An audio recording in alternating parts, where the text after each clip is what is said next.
எனக்கு உங்கள் mind voice நல்லாவே கேட்குது. கொஞ்சம் நெஞ்ச பேச்சாடா பேசினேன்.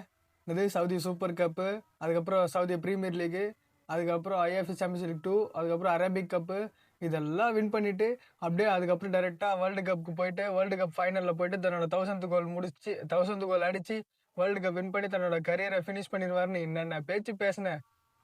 உன்னோட ஃபர்ஸ்ட் ப்ரெடிக்ஷனே இப்படி நாசமாக போச்சேடா அப்படின்னு சொல்கிறது நல்லாவே கேட்குது. என்னங்க பண்ணுறது, எனக்கும் நல்லா வின் பண்ணணும்னு தான் ஆசை. உங்களுக்கே தெரியும், போன சீசனும் இந்த சூப்பர் கப் அல்லிலால் கிட்ட தான் தோத்து போனாங்க. இந்த தடவையாச்சும் வின் பண்ணுவாங்கன்னு பார்த்தா ஒரு சீசன் ஸ்டார்டிங்க்கு இப்படி ஒரு நல்ல ஒரு மோட்டிவேஷனாக இருக்கும் அப்படின்னு ஒரு நல்ல ப்ரெடிக்ஷன் நல்ல எண்ணத்தில் தான் சொன்னேன். எனக்கு வாய் அதிகம்னு மட்டும் சொல்லிடாதீங்க, ஒருவேளை இருக்குமோ. எனக்கு வாய் அதிகமோ இல்லைன்னு அதை பற்றி பேச வேணாம், மேட்சை பற்றி பேசலாமே. அல் நேசர் வர்சஸ் அல் அஹ்லி. ஸ்டார்டிங் என்னமோ நல்லா தாங்க போச்சு.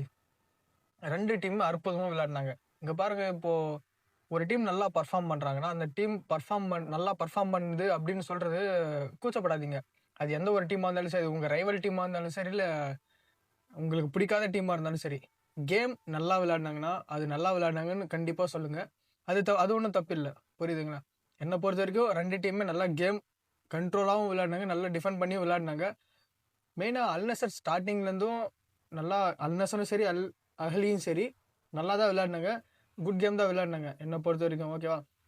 மெயினாக இந்த பெனால்ட்டி ஷூட் அவுட் கிடச்சது பாருங்கள். பெனால்ட்டியில் நம்மள எல்லாருக்குமே தெரியும், ரொனால்டோ தான் வருவார், ஸ்கோர் பண்ணார், மேட்சை 1-0 அப்படின்னு எடுத்துன்னு போனார். அதுக்கப்புறம் இந்த டீம் 41வது நிமிஷத்துக்கு மேலே ஒரு கோல் அடிப்பாங்களாம். நல்ல வேலை அது ஆஃப் சைடில் போயிடுச்சு. அடடா, நல்ல வேலை ஆஃப் சைடில் போயிடுச்சு. இதுக்கப்புறம் 1-0 லீடிங்கில் மேட்ச் நெக்ஸ்ட் ரவுண்டுக்கு போகுது அப்படின்னு நினைக்கும் போது லாஸ்ட் மினிட்லேயே 40 இல்லை 50 நிமிஷம் ஆயிடுச்சுங்க. அதாவது 5 நிமிஷம் எக்ஸ்ட்ரா டைம் கொடுத்துருந்தாங்க. 50-38 ஆகுது, இன்னமும் அவங்க ரெஃப்ரி ஃபைனல் விசில் அடிக்காமல் இருக்காங்க. அதாவது ஆஃப் டைமோட ஃபைனல் விசில் அடிக்காமல் இருக்காங்க. இது என்ன நியாயம்? யாரும் கேட்கறது இல்லையா? அப்படின்னா கேட்க முடியாது, அது டைமு பொறுத்து தான். அதெல்லாம் நாம் எதுவும் கேட்க முடியாது, ஓகேவா? லாஸ்ட் மினிட்ல கோல் அடிச்சாங்க, 1-1 அப்படின்னு ட்ராவில் போயிடுச்சுங்க ஆஃப் டைம். சரி, செகண்ட் ஹாஃப் அற்புதமாக போகும்னு பார்த்தேன். நினச்சபடி 2 டீமும் நல்லாவே அட்டாக் பண்ணாங்க, நல்லாவே டிஃபெண்ட் பண்ணாங்க, நல்லாவே ஆடவும் செஞ்சாங்க. அப்பாடா, கடைசியில் மார்சலோ ப்ரோசோவிச் ஒரு கோல் அடிச்சாருங்க. நல்ல வேலை 82வது நிமிஷம் கோல் வந்துருச்சு. இதுக்கப்புறம் கோல் வராது. கடைசியாக 2-1 அப்படின்னு போன மேட்ச் அலிடாட் கிட்ட வின் பண்ண மாதிரி இந்த சவுதி சூப்பர் கப் அப்படியே அலேக்கா ரொனால்டோ தூக்கின்னு போயிடுவார் அப்படின்னு நினைக்கும் போது எங்கிருந்து வந்தானே தெரியல. இந்த கார்னர் ஒன்று அடிச்சானுங்க பாருங்க. இது கார்னர் யாரோட தப்புன்னு, டிஃபெண்டரோட தப்புன்னு சொல்றதா இல்லை கோல் கீப்பரோட தப்புன்னு சொல்றதான்னு தெரியல. ஏன்னா என்னை பொறுத்த வரைக்கும் கோல் கீப்பர் தான் ரொம்ப பாலை ஜட்ஜ் பண்ணாமல் ரொம்ப ஃபார்வர்டு வந்துட்டாரு அப்படின்னு எனக்கு சொல்ல தோணுது. ஆனால் கார்னர் எடுத்தவர் தான் நீங்கள் அப்ரிஷியேட் பண்ணோம். ஏன்னா அந்த கார்னர் எடுத்த அற்புதமாக நல்லா ஸ்விங் ஆச்சு தெரியுமா? அவர் லெஃப்ட்ல அடிச்சு நல்லா இப்படி கர்வ் ஆச்சு. அந்த பால் டிவியேட் ஆகாது அப்படின்னு நல்லா கோல் கீப்பர் தன்னோட ரேஞ்சுக்கு தான் அது போன மாதிரி இருந்தாலும் சடனாக அந்த பக்கம் போயிடுச்சு. அது ஹெட்டரில் முடிஞ்சு. சரி, 2-2 ட்ரா. நானும் எக்ஸ்ட்ரா டைம் இருக்குன்னு பார்த்தா பெனால்ட்டி ஷூட் அவுட் வச்சுட்டானுங்க. அடே யாரா நீங்கள் எங்கேருந்துடா வரீங்க அப்படின்னு கேட்க தோணுச்சு எனக்கு வேற.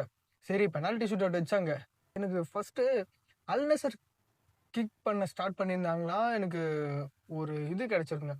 ஏன்னா ஃபர்ஸ்ட் அல் அஹ்லி ஸ்டார்ட் பண்ண ஆரம்பித்தாங்க பெனால்ட்டி. எனக்கு அப்பயே தெரிஞ்சிச்சு முடிஞ்சா அப்படின்ற ரேஞ்சுக்கு எனக்கு ஆயிடுச்சு. ஏன்னா ஃபர்ஸ்ட்டு அவங்களும் சரி இல்லை அல் நசரும் சரி எடுக்க பெனால்ட்டி ஷூட் அவுட் நல்லாவே எடுத்தாங்க. ஃபர்ஸ்ட் 3 பேர் கரெக்டாக எடுத்தாங்க அல் நசருக்கு என்னை பொறுத்த வரைக்கும். ரொனால்டோவும் சரி, ப்ரோசோவிச்சும் சரி, ஜியோ ஃபெலிக்ஸ் 3 பேருமே கரெக்டாக எடுத்தாங்க. நான் 4வது எடுத்த ஆள் அவர் எடுக்கும்போது தான் எனக்கு உள்ளுக்குள்ள ஒரு மாதிரி ஆயிடுச்சு. அவரோட ஸ்டெப்ஸ் ஆகட்டும், அந்த மூமெண்ட் ஆகட்டும், ஏன்னா நானே ஜட்ஜ் பண்ணுற மாதிரி ஆயிடுச்சு. பேசாம நீ என்ன பெரிய இதாடா நீயே ஜட்ஜ் பண்ணுறதுக்கு அப்படின்னு. இல்லைங்க, நான் என்னோட தாட்ஸ் பொறுத்த எனக்கு என்ன தோணுச்சுன்றது தான் நான் சொல்ல முடியும். எனக்கு அவர் ப்ரெஷர் ஆகிட்டாரோ அப்படின்ற ஃபீல் தான் எனக்கு இருக்குது. பெனால்ட்டி நம்ம இங்கே என்ன வேணாலும் சொல்லலாம், அங்கே இருக்கும்போதே தெரியும் என்ன நடக்கும் ஏது நடக்க போகுது அப்படின்னு. அங்கே இருக்கிறவங்களுக்கு மட்டும்தான் அந்த ப்ரெஷர் ஃபீல் பண்ண முடியும். நாம் இங்கேருந்து வாய்க்கூசாம ஜட்ஜ் பண்ணிட்டு அது பண்ணிட்டேன்னு சொல்லலாம். அது அப்படி சொல்லக்கூடாது தான். இருந்தாலும் எனக்கு ஒரு இன்ஸ்டிங்க்ட் இருந்தது, ஒரு அடிக்க மாட்டார் அப்படின்னு இருந்தது. நினச்ச மாதிரி அடிக்காமையும் போயிட்டாரு. என்ன பண்ணுறது, நாம் எதுவும் பண்ண முடியாதுங்க. சில டைம் மேட்ச் நம்மளால் ப்ரெடிக்ட் மட்டும்தான் பண்ண முடியுமே தவிர எக்ஸாக்டாக இதுதான் நடக்கும் அப்படின்னு நம்மளால் டிசைட் பண்ணி சொல்லவே முடியாது. ஏன்னா எதுவும் நம்ம கையில் இல்லை, நடக்க வேண்டியது நடந்துதான் ஆகணும். கடைசியில் யார் வின் பண்ணாங்கன்னா குட் கேம், யார் நல்ல கேம் விளையாடினாங்களோ அவங்க தான் மேட்ச் வின் பண்ணுவாங்க. இது ஃபுட்பாலும் சரி, இல்லை எந்த கேமாக இருந்தாலும் சரி, இது இப்படி தான் நடக்கும். அவர் ஜெயிச்சாலும் சரி, தோத்தாலும் சரி, நான் கண்டிப்பாக அவரை சப்போர்ட் பண்ணியே தான் இருப்பேன். ஏன்னா ஒருத்தர் ஜெயிக்கிறதுனால நமக்கு பிடிக்கும் அப்படின்றத விட, ஒருத்தர் தோத்து போயிட்டு அவங்களுக்கு நம்ம சப்போர்ட் பண்ணும்போது தான் நமக்கு எவ்வளோ அவங்கள பிடிச்சிருக்கு அப்படின்றத நம்ம காட்ட முடியும். என்னை பொறுத்த வரைக்கும் எனக்கு ரொனால்டோனா ரொம்ப பிடிக்கும். இப்போ வரைக்குமே என்னோட மோட்டிவேஷன்னா அவர் தான். புரியுதுங்களா? ஆமாம், மேட்ச் தோத்துட்டேன் அவ்வளோதான். அதுக்கு போயிட்டேன்னா இந்த மேட்ச்னா அடுத்து வர மேட்ச் இருக்கு. அடுத்து வர மேட்சை கண்டினியூ பண்ணி போயிட்டு தான் இருக்குங்க. நம்ம ஜெயிப்போமா தோப்பான்ற முக்கியம் இல்லை, ட்ரை பண்ணோமா அதுதான் முக்கியம். ஆனால் இந்த மேட்சை பற்றி பேசும்போது அவரோட அந்த பைசைக்கிள் கிக்கை பற்றி பேசாம விட்டோன்னா அது ரொம்ப தப்பாயிடும்ல. என்ன வயசாகுதுங்க எங்க ரிட்டையர் ஆகிற வயசுல தேவையில்லாம சவுதிக்கு போயிட்டு அங்க எவ்வளவு ஹீட்டு. இப்போ ஆங்காங்கில் தானே மேட்ச் நடந்துச்சு, நேற்று மழை பெஞ்சுதான் இருந்துச்சு, நல்லாவே தெரியுது. எதுக்கு இந்த ஆளுக்கு 40 வயசுல இந்த மாதிரி கோல் அடிக்கணும், இல்லை அந்த மாதிரி ஆக்ரோபேட்டிக்கா காத்துல பறந்து அடிக்கணும்னு எதுக்கு இந்த ஆளுக்கு? எவ்வளவு பணம் சேர்த்து வச்சிட்டாரு, கோடி கணக்கில் பணம் இருக்குது, ப்ரொடக்ஷன் கம்பெனி வேற ஆரம்பிச்சிட்டாரு, யூடியூப் சேனல் வேற வச்சுருக்கிறாரு. எதுக்கு இந்த ஆளு இந்த மாதிரிலாம் பண்ணணும் அப்படின்னு நிறைய பேர் கேட்கலாம். இல்லை ரொனால்டோ பிடிக்காதவங்களும் கேட்கலாம். அவங்களுக்கு ஒரே ஒரு வார்த்தை தான், இது பேஷன் சம்மந்தப்பட்ட விஷயம்.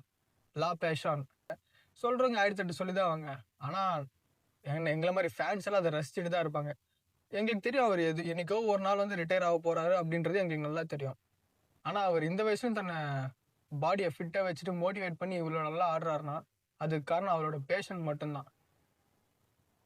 ஒரு நிமிஷம், லாஸ்ட் சீசனும் ஓப்பனிங் சீசன்ல ஃபைனல் தோத்து போயிட்டாரு. ஆனா எண்டிங்ல நேஷன்ஸ் லீக் வின் பண்ணார்ல. அப்போ இதே மாதிரி இந்த சீசன் வந்து சூப்பர் கப் தோத்துட்டாரு, அடுத்து வேர்ல்டு கப் வருது, ஒருவேளை வேர்ல்டு கப் வின் பண்ணலாம்ல. நான் ஏன் இப்படி சும்மா ப்ரெடிக்ஷன் தாங்க பண்ணேன், நீங்க வேற அதுக்கப்புறம் போட்டு கிழிச்சு விட்டுருவீங்க. வேண்டாம், இப்போ பண்ண ப்ரெடிக்ஷனே ஒன்றும் உருப்படியாக கரெக்டாக சொல்ல முடியல, இப்போ அது வேற நடந்துருமான்னு கேட்டாலும் கேட்பீங்க. நான் என்னத்த சொல்கிறேன், ஏதோ தோணுச்சுன்னு தான் சொன்னேன். ஏங்க நம்மளால ப்ரெடிக்ட் மட்டும்தாங்க பண்ண முடியும், அதுக்கு மேலே வேறு எதுவும் பண்ண முடியாது. விட்டா நான் இதையே பேசிட்டு இருப்பேன், ப்ரெடிக்ஷன் அப்படின்னு சொல்லிட்டு உங்களை காலி போட்டுருவேன். இதோட முடிச்சுக்கலாம், ஓகேவா? Signing off.